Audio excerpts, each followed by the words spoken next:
So, who was the most dangerous man in ancient Athens? You might think it was a general with a massive army, but you'd be wrong.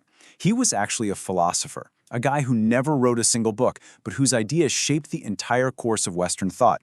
His name was Socrates, and the state was so terrified of him, they had him killed. Just think about that for a second. It wasn't for leading some kind of rebellion. It wasn't for a crime spree. It was for asking a question. A question so simple, a kid could ask it, but so powerful it could bring entire belief systems and the people in charge of them crumbling down. That's it. That's the question that cost Socrates his life. And over the next few minutes, we're going to break down exactly how he wielded it, how to turn it into a weapon for clear thinking, and how you can use it to win an argument without ever really arguing at all. Okay, so why on earth does a 2,400-year-old execution matter to us now? Because the problem Socrates was up against is something we deal with literally every single day. It gets to this feeling that I'm sure you know all too well. It is the most frustrating feeling, right? You're just sitting there listening to someone say something that you know deep down is just broken. But the perfect comeback, the perfect piece of logic, it just won't come to you. You feel stuck, maybe you even start to doubt yourself, and the bad idea just wins. And see, here's the thing. You're not losing these arguments because you're less intelligent. You're losing because you're playing a completely different game. You're there trying to figure out what's true. They're just there to win. It's like you're showing up to a battle of wits completely unarmed, and they've got all the weapons. But what if you could arm yourself? What if there was this ancient tool perfected thousands of years ago that could completely level that playing field? Well, you're in luck. There is. This is the Socratic weapon. The fancy Latin name is Reductio ad Absurdum. And the genius of this is that you don't have to attack their argument head-on. You don't need more facts, you don't need to shout louder. No. Instead, you just accept their idea for a second, and you follow its logic until it ties itself into a knot and totally implodes. You let their own reasoning do all the heavy lifting for you. This is the key that unlocks the whole thing. It's a question about consequences. And notice, it's not aggressive, right? It's genuinely curious. You're just asking them to explore the full implications of their own logic. And that's where the magic really happens. So how do you actually do this in the real world? Well, Socrates left us a super simple 5-step blueprint that you can basically memorize and use in almost any situation. Let's walk through it. Step 1, just listen. Seriously, hear them out. Step 2, and this is the crucial part, you temporarily grant them their premise. You say, okay, you know what, let's just assume for a second that you're right. Then, step 3, you hit them with the key question. Okay, so if that's true, what else has to be true? From there, you just follow that chain of logic wherever it leads until you end up somewhere so ridiculous that even they can't defend it. All right, enough theory. Let's get our hands dirty and see how this thing works in practice. We're going to take a couple of really common arguments that I bet you've heard a million times. Okay, here's a classic. A big, bold statement you hear all the time. Now, instead of jumping into a huge debate about economic theory, let's just use the Socratic method.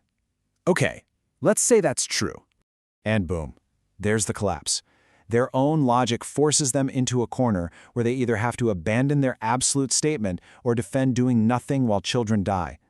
The argument isn't defeated because you attacked it. It dies because you revealed its own horrifying logical conclusion.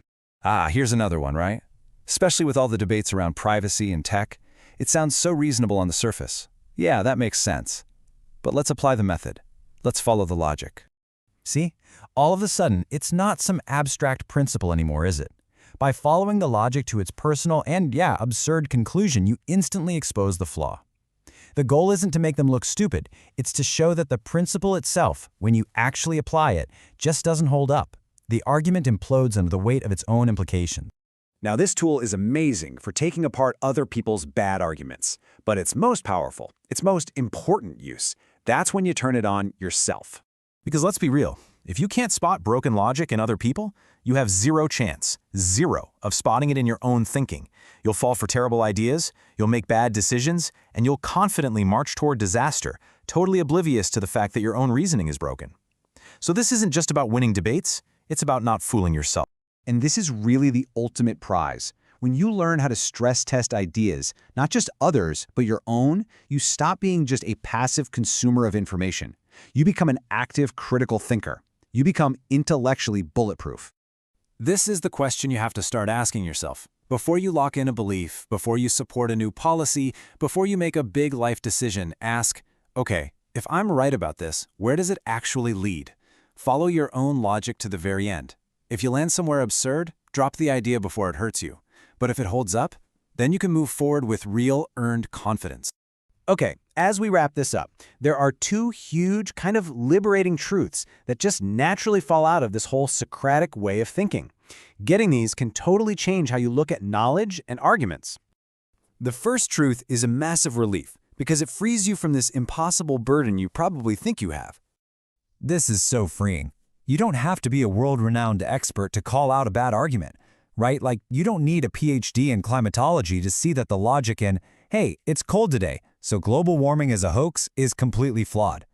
This lets you dismantle a weak position without needing to have a perfect, fully formed solution in your back pocket.